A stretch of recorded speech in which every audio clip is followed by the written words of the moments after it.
Son 3 décadas de destierro y desunión, 30 años de duro exilio, extranjero domicilio.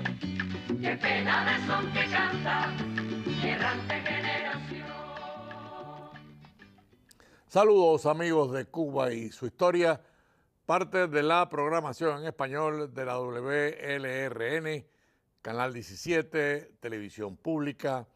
Mi nombre es Alberto Müller y en el día de hoy Cuba y su historia quiere rememorar aquel poema inolvidable de Lorca, Iré a Santiago. Iré a Santiago cuando llegue la luna llena, o iré a Santiago, oigan esto, cuando la palma quiera ser cigüeña. Qué poema, ¿no? ¿Y por qué escojo este título? Bueno, porque vamos a Santiago. Cuba y su historia hoy se traslada a Santiago por los acontecimientos que ustedes conocen de hace 3 o 4 semanas. Y para ir a Santiago traigo a un activista político, gran amigo, gran persona, conocedor de Cuba como muy pocos. Y me refiero a Antonio Rodríguez. Bienvenido a Cuba y su historia. Gracias, Antonio. gracias, Müller. Un placer estar nuevamente contigo. Hacía ya un tiempito que no compartíamos acá un intercambio. Sí, bueno tenerte siempre porque dominar la historia es un poco poder acompañarte en ese recorrido, ¿no? Que no es fácil, porque la historia cubana tiene tantos recovecos y tantas situaciones tan complicadas. Pero bueno, acaba de ocurrir hace casi un mes los acontecimientos de las protestas de Santiago el 17 de marzo. Háblanos un poco del contexto, el marco de ese acontecimiento de protesta que estremeció a Cuba definitivamente, y curiosamente también ha habido una reacción internacional de solidaridad por parte de algunos países y de observadores de la realidad cubana. Bueno, Müller, lamentablemente ya casi a 3 años del 11 de julio del 2021, el castrismo todavía sigue triturando a nuestra isla, ¿no? La sigue triturando de una forma brutal. Buena palabra mágica para... Brutal. Y desangrando también, porque el éxodo que se ha vivido desde octubre del 2021, que ellos abrieron nuevamente la frontera, a la actualidad han salido más de 500,000 de cubanos, al menos medio contabilizado. Sí. Imagino que la cifra sea aún mayor. Entonces, como te decía, que sigue triturando el país, todo lo que es infraestructura, producción de alimentos, o sea, las cosas básicas para que se sobreviva, se deterioran a pasos agigantados. Y los apagones, los cortes de electricidad son gigantescos. Y como sabemos, en la medida que va avanzando el año, el calor se incrementa, los mosquitos se incrementan. Y el régimen, dada esta crisis, ha tenido que aumentar esos apagones y la gente ya está que no da más, está ahogada. Curiosamente, en el año 94, la protesta del 5 de agosto, el famoso maleconazo, tuvo que ver con los apagones. Y también. En la del 11 de julio tuvo que ver con los apagones y la actual tuvo que ver con los apagones. O sea, es evidente que cuando en un escenario de tremenda escasez de alimentos, tú cortas la luz, se echan a perder los alimentos, el calor, la desesperación y todo lo demás contribuye a que la gente tenga que hacer catarsis. Y esto fue una gran catarsis que se hizo, sobre todo en la zona oriental, aunque también se expandió a algunas partes en el occidente. Yo diría y que... y también en Bayamo. En Bayamo también. Si no tuvo más expansión fue porque el régimen actuó rápido cortando la internet. Que fue algo que les falló, por ahí, quién sabe qué razón, en el 21. El 11 de julio. El 11 de julio. Y entonces sí, inmediatamente toda la protesta se expandió a todo el país. Porque ahora están más preparados para esperar este tipo de reacción que en julio. Ya están más preparados. No los hacían a nosotros siempre en la oposición. Cada vez que había algún tipo de evento o ellos se olían algo, enseguida cortaban las líneas telefónicas. Y lamentablemente, después de 3 años, ese tipo de herramienta que debería tener el pueblo cubano para poder al menos confrontar al régimen, no se ha encontrado ninguna solución.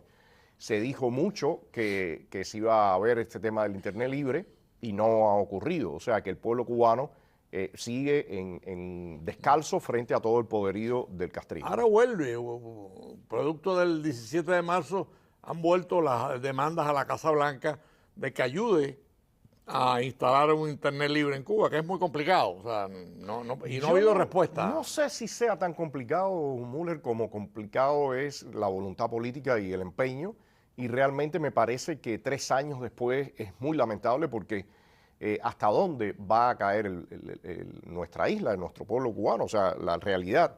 Y esto es un punto que tiene que ver con la pregunta inicial y el tema inicial, o sea, por una parte el desespero y todo lleva a la protesta, a la catarsis. Por otra parte, el país se sigue desangrando, la gente sigue huyendo, entonces cada vez la capacidad de responder ante todo ese desastre es más débil. Y por eso también no ocurre y ellos están también más preparados, aunque también más débiles, claro, sin duda. Hay una cosa que yo quería pararme un momentico, porque efectivamente la capacidad de respuesta es débil, pero las condiciones de un colapso por la situación económica, energética, transporte, Cuba produjo el año pasado la misma zafra que en la guerra de independencia en el año 86, 340,000. En Cuba no hay infraestructura. No hay, claro. Es increíble, o sea, cómo estos individuos han logrado en 65 años, incluso de estos 65 años, la mitad recibiendo por chorros dinero de la ex Unión Soviética, miles y miles de millones de dólares anuales. Y después con Chávez. Y después con Chávez, bueno, pues el país está triturado literalmente. Todas estas termoeléctricas vuela una mosca y sale de servicio. O sea, que son las cosas más increíbles. En los países normales, ¿qué tiene que pasar para que una termoeléctrica salga de servicio? Aparte, después la suplantan otras y entran y al final de la jornada el nivel de producción de energía sigue estable. Acá cualquier cosa que pasa, de momento hay un colapso de todo el sistema electroenergético. O sea, es un país en una situación desastrosa. Se une todo, se une la energía, la alimentación, como el país no produce, no hay ni viandas, entonces el hambre... Y la inflación por el techo. La inflación por el techo porque lo único que la gente puede consumir es lo que se importa, lo que se trae ahora por todas las famosas MIPYMES y todo esto que ha generado bastante polémica. Pero evidentemente lo que se trae del exterior está a costo del dólar, está al costo del precio internacional. Podemos añadir ahí, Antonio, ya que estamos contigo en Cuba y su historia, 2 de las grandes entradas de dinero en Cuba se han caído también, la remesa y el turismo. O sea, el turismo, ¿qué van a hacer con los hoteles? Nadie sabe, pero están los hoteles y no hay... Y increíbamente han seguido construyendo hoteles, porque siguen construyendo. Ahora mismo en la plena calle 23 están construyendo la famosa Torre Callejas, que fue como las personas le llamó, ellos le llaman la Torre K o algo así. Pero todos estos hoteles, algunos de lujo, están vacíos. Están vacíos. Son pérdidas, es pérdida minuto a minuto. Eso me diría que ellos han tenido en algún momento pensado que pueden entrar en algún tipo de negociación. Recordemos que cuando construían el puerto del Mariel, la zona franca, como ellos le han llamado, que al final no ha sido, no ha tenido ninguna franqueza. No, ha sido un fracaso además.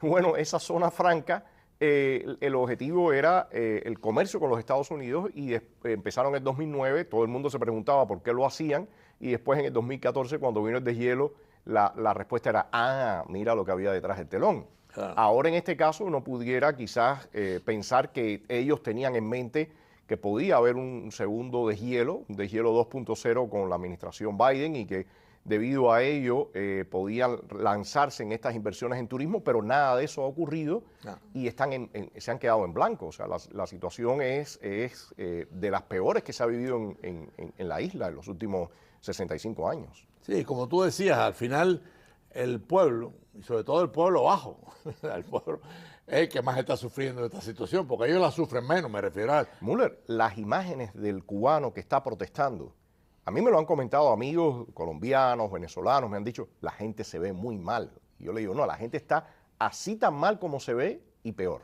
Y peor, claro. Y peor, porque las casas, no son casas ya, o sea, están viviendo en unas condiciones, no hay agua, no hay electricidad, todo cayéndose. En La Habana cada 5 minutos hay un derrumbe, o sea, es increíble que el país haya caído tan bajo y todavía no se sabe cuál va a ser el fondo. Y a eso se suma medicina, hospitales, en fin, transporte, por todos los lados, o sea, por todos los ángulos del país.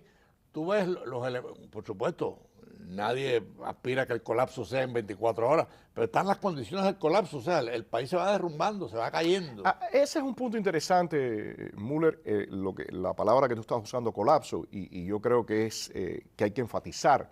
el tema de que el país cae, pero hay un problema, que el régimen no tiene contrafuerza. Y esa es la parte más preocupante aquí, porque en cualquier situación desastrosa, de colapso, enseguida pudiera aparecer una contrafuerza y detener esa caída libre y lograr un vuelco de la situación. Eso no está pasando en Cuba, porque no hay una contrafuerza. Entonces el país, uno presume que va a haber un colapso, pero lo que estamos viendo en hechos y en realidad es que el país sigue colapsando, cayendo y no existe esa contrafuerza. Y ahí tengo que serte sincero, yo creo que es la responsabilidad del mundo libre, que está viendo pasar situaciones de ese tipo en muchas partes y no está tomando acción. Y el propio también, y quiero decirlo con esa palabra, fracaso nuestro para poder articular cómo confrontar al castrismo, porque el castrismo, estando en una situación tremendamente precaria, nosotros no estamos teniendo la capacidad de confrontarlo. Y creo que eso hay que ponerlo en la mesa, discutirlo, y se está evitando hacer. O sea, yo diría que cada cual se ha metido en su burbuja y hay ciertas agendas, ciertos intereses, ciertas situaciones que se han convertido en una estática y no se está queriendo discutir abiertamente y con seriedad por qué no estamos logrando sacudir al castrismo estando él en un momento tan débil. Sí, sin embargo yo, como otros, ¿no? Piensan que ocurrió en Rumanía, o sea, la Fuerza Popular tuvo tanta pujanza que fue capaz de sustituir liderazgos y organizaciones. No quiere decir que esto vaya a ocurrir en Cuba, pero la pujanza popular puede hacer cualquier cosa. Sí, pero en el bloque comunista, Müller, todo parte de la punta de lanza que fue Polonia. Polonia es la que va abriendo todo el camino y por supuesto también la interacción y el pulseo que había entre Reagan y Gorbachev. Y por supuesto en esa ecuación hay que poner a Juan Pablo II y a Margaret Thatcher, que jugaron papeles fundamentales, ¿no? Básico. Esa triada fue brutal para el comunismo. Ahora no la tenemos. No la tenemos. Fue brutal para el comunismo. Aparte, un talante de políticos increíble, ¿no? Entonces, Polonia fue la punta de lanza y Polonia fue punta de lanza porque se le empezó a brindar todo apoyo, primero por parte de Juan Pablo II y después se sumaron estos otros dos políticos. Y todo ese apoyo en lo político y en recursos y demás hizo que empezaran realmente a empujar y a ganar espacio y Solidaridad creció hasta tener 10 millones de miembros. Sí. De ahí que a mí me gusta siempre mencionar la doctrina Reagan como la doctrina exitosa para acabar con el comunismo a nivel global, que fue apoyar a los distintos movimientos que estaban en el terreno y brindarle todo el apoyo. En ese caso se brindó el apoyo a los contras en Nicaragua, se le brindó el apoyo en el mundo comunista a varios de los movimientos, pero en este caso no está ocurriendo así. No se está brindando ese apoyo y muchas veces incluso se pone el foco en todos estos países en proyectos que están en el exterior, que no están dentro del terreno. Y a mí me parece que es fundamental entender que estos sistemas hay que pinzarlos, hay que apretarlos desde el exterior, pero la fuerza, la columna está al interior de esos países. Y si no hay una oposición articulada, fuerte, mira, no pasará esto que estamos viendo. Sigue cayendo, se levantan expectativas cuando hay protestas, pero después esas protestas no tienen a dónde guiarse. No, y también el marco de los acontecimientos actuales con el año electoral en Estados Unidos y la guerra de Europa con Putin en Ucrania, en cierto sentido, distraen la atención y además recursos. Hay problemas muy serios, todo lo que ocurrió en el conflicto de Palestina con Israel. Ese es otro, o sea, un tercer conflicto. Hay cosas que están pasando. De hecho, casi en los últimos tiempos ni se está hablando tanto de Irán, que es un problema serio porque el foco se ha ido a otros lugares. Pero mira, en el 2011 ocurrió un hecho que para mí ejemplifica lo que yo te estaba comentando. En la provincia de Camagüey la gente salió a protestar y estuvo marchando sin destino, sin un lugar donde ir ni una lógica durante 3 horas, hasta que los encerraron en un lugar y ahí dispersaron la marcha. Eso es lo que, en mi opinión, va a seguir ocurriendo si no existe un apoyo determinado y un trabajo serio con el activismo al interior de la isla. Amigos de Cuba y su historia, hemos llegado a la mitad del programa, como hacemos siempre. Para los que han sintonizado tarde, En el día de hoy, Cuba y su historia se ha ido a Santiago de Cuba y a los diferentes focos de protestas que ocurrieron el 17 de marzo. Y para evaluar y compartir con ustedes esa evaluación y ese análisis está con nosotros Antonio Rodiles. Y por ahí vamos, Antonio, con un país que colapsa, pero que no acaba de lograr el reventón que tumbe al régimen, porque obviamente las condiciones en Cuba están dadas. En Cuba no hay de nada. En Cuba vivir en Cuba hoy es posiblemente el sufrimiento. Solamente vivir es un sufrimiento porque no hay leche, no hay comida, no hay agua, no hay salubridad, hay epidemias por los mosquitos, por la basura. En fin, ¿hacia dónde va Cuba con estas condiciones? Mira, es difícil vaticinar, Müller, porque incluso en los 90, cuando se dio la profunda crisis aquella, estaba Fidel Castro en vida, que era el que había construido ese totalitarismo a su medida. La tiranía tenía exactamente su sello. Y cuando Fidel Castro decía en algún momento, se tiene que despenalizar el dólar o nos tenemos que hacerlo de la vista gorda con el mercado negro y dejarlo que la gente respire, o cualquier cosa que él dijera, había que cumplir la cabalidad. Claro. Porque si no, como se dice en buen cubano, te rompen la vida. Claro. Entonces, esa capacidad de orden y mando no existe en la actualidad. No existe. Más bien lo que se ve es todo lo contrario. Todo lo contrario. Mucha incapacidad. Entonces, medidas que ellos pudieran tomar o maniobras que ellos pudieran dar para tratar de aminorar la crisis, primero no la dan, pero segundo, si intentaran darla, o en algunos casos que han intentado darla, no tienen el efecto que ellos esperan. No. Y eso ocurre porque definitivamente no tienen ese mando. Entonces, en esta situación, Müller, yo no sé predecir, y en mi opinión lo que va a seguir ocurriendo es esta caída. ¿Hasta dónde puede caer? Quién sabe, es un misterio, porque evidentemente se tiene que romper ese ciclo. Pero tú has dicho una cosa muy interesante, ¿no?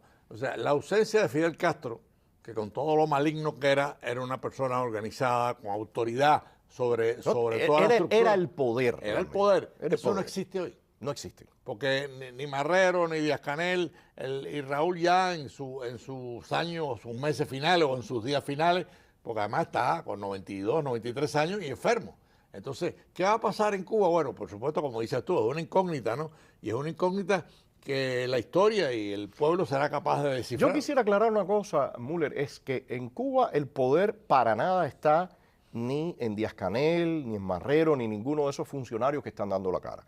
El poder está en Raúl Castro, su hijo, Alejandro Castro Espín, y ese círculo que ellos tienen tras bambalinas. Recordemos que cuando el deshielo de Obama, quien manejó y quien estuvo tremendamente activo en todo ese proceso fue Alejandro Castro Espín. Sí. De hecho, le dieron el cargo de asesor de seguridad nacional para sentarlo siempre frente a Susan Rice. Y entonces él era como uno de los principales en el gabinete de su padre. Pero parece que después se debilitó su poder. Yo no diría que se debilitó. Yo diría que, dado aquello de los ataques sónicos y ciertas cosas, al estilo de Raúl Castro, prefirió sacarlo de la luz y poner a Díaz-Canel. Al punto que hoy en día todo el mundo le echa la culpa y hasta le pone epítetos bien peyorativos a Díaz-Canel. Y nadie sabe de Alejandro Castro Espín. Sí. Nadie sabe de ese grupo. Müller, Alejandro Castro Espín controlaba a todo ese grupo del Ministerio de Relaciones Exteriores, Josefina Vidal Machín, todo ese grupo que eran los encargados de la negociación con los Estados Unidos, Cosío, toda esa gente sigue ahí.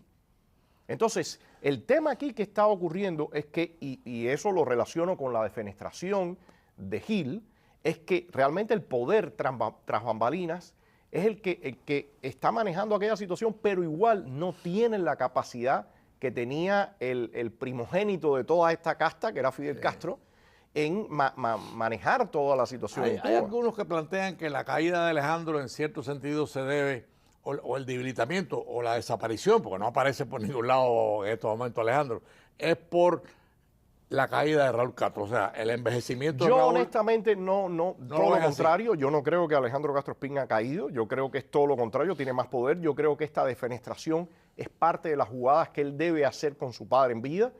Y lo contrario, me parece que ha ido ganando y ganando espacio por el transcurso del tiempo. Pero ahí estamos lucubrando, pues no lo vemos. Bueno, yo creo que es evidente porque muchos de los militares anteriores de otras generaciones se han ido apartando y él ya va quedando, esa generación es la que va quedando posicionada.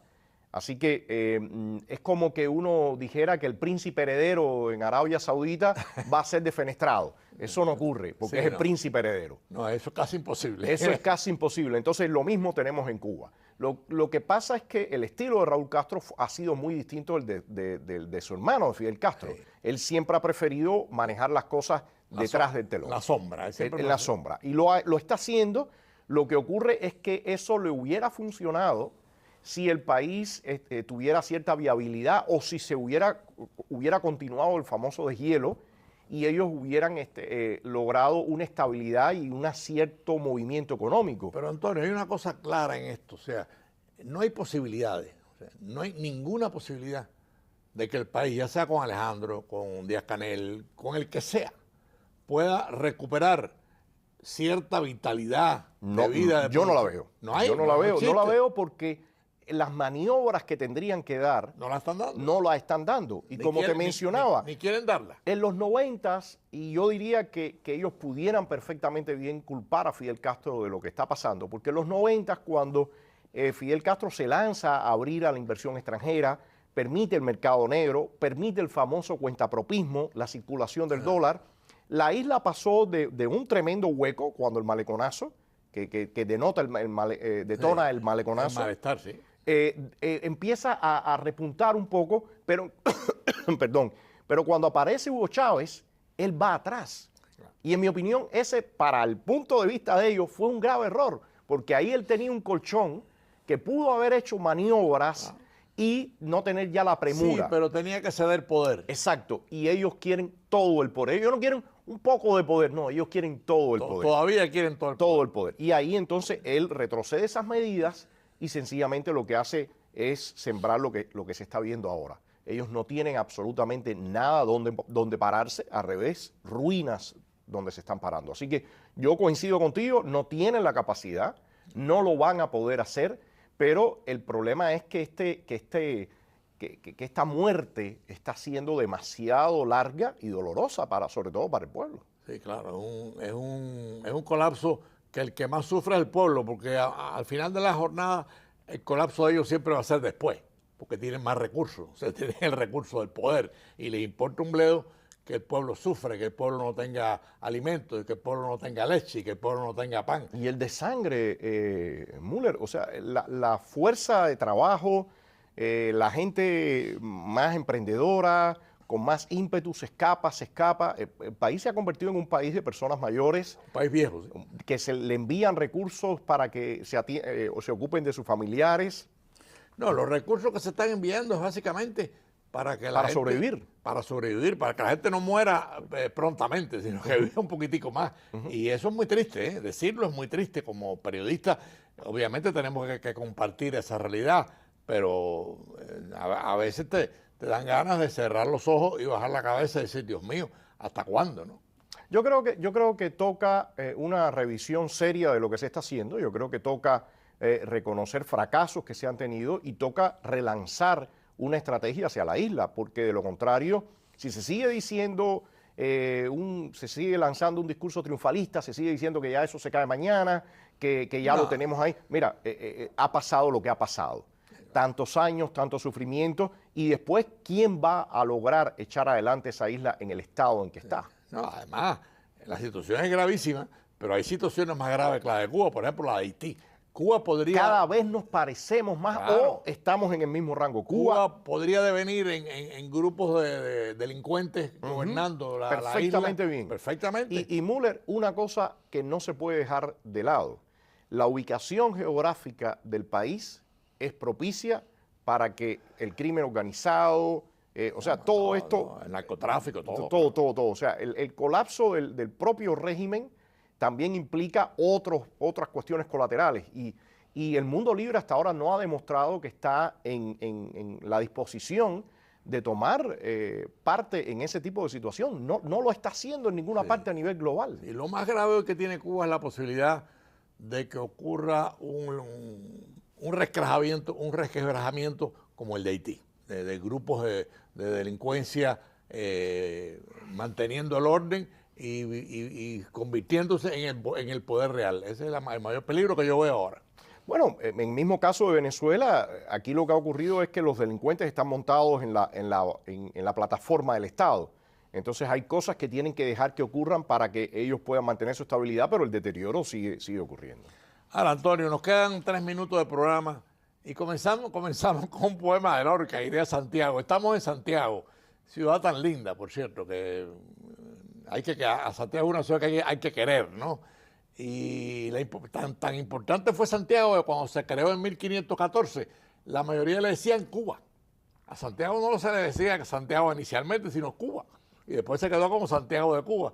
Estos acontecimientos en Santiago del 17 de marzo, darnos un resumen, nos quedan 2 minutos para compartir con los amigos oyentes una crisis que nos duele a todos, por supuesto, y a Cuba le duele mucho más. Bueno, Müller, después de años y años, ya llevamos 65, pero en los últimos que hemos vivido un deterioro abrupto, bueno, abrupto no, abrumador, yo diría, de la situación, la gente explota, revienta, hace catarsis y no veo que no siga ocurriendo. O sea, esto que acaba de ocurrir en Santiago, Guayamo, en otros pequeños focos, Santa Marta, en Matanza. En Santa Marta, en Matanza, creo que va a seguir siendo constante en toda la isla.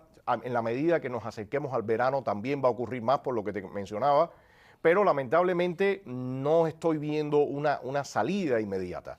Así que mi mensaje es que nos enfoquemos en cómo lograr convertir este descontento en una salida inmediata del sistema, porque definitivamente los discursos no logran eso. Me parece que el foco tiene que ser al interior de la isla, los actores que están en la isla, los activistas, periodismo independiente, el mayor apoyo y ver de qué forma hacerlo y sobre todo visibilidad también, los presos que están sufriendo tremendamente, Müller. El contacto que yo tengo con familiares de presos están sufriendo muchísimo lo que están pasando. Empezando no solamente por Félix Navarro y José Daniel Ferrer. No, los han liquidado humanamente, pero bueno, lamentablemente, Antonio, el tiempo ha llegado al final. Has dicho una cosa interesante. Yo creo que ha llegado un momento de sentarnos a estudiar a fondo la solución de un problema que nosotros estamos obligados a colaborar. Seguir denunciando y decir que el castrismo es un desastre, para nada es suficiente. Y eso lo sabemos. Y eso lo sabemos de memoria. Bueno, amigos de Cuba y su Historia, gracias por estar con nosotros y por supuesto gracias doble a Antonio Rodiles por acompañarnos en este recorrido que comenzamos con el verso de Iré a Santiago. Estamos en Santiago y Santiago es una ciudad además de linda, muy humana, es la ciudad de Fran País, donde lo asesinaron. Nos despedimos en el día de hoy, tengan todos un domingo feliz y nos vemos el próximo domingo a las 4:30 de la tarde. Son 3 décadas del destierro.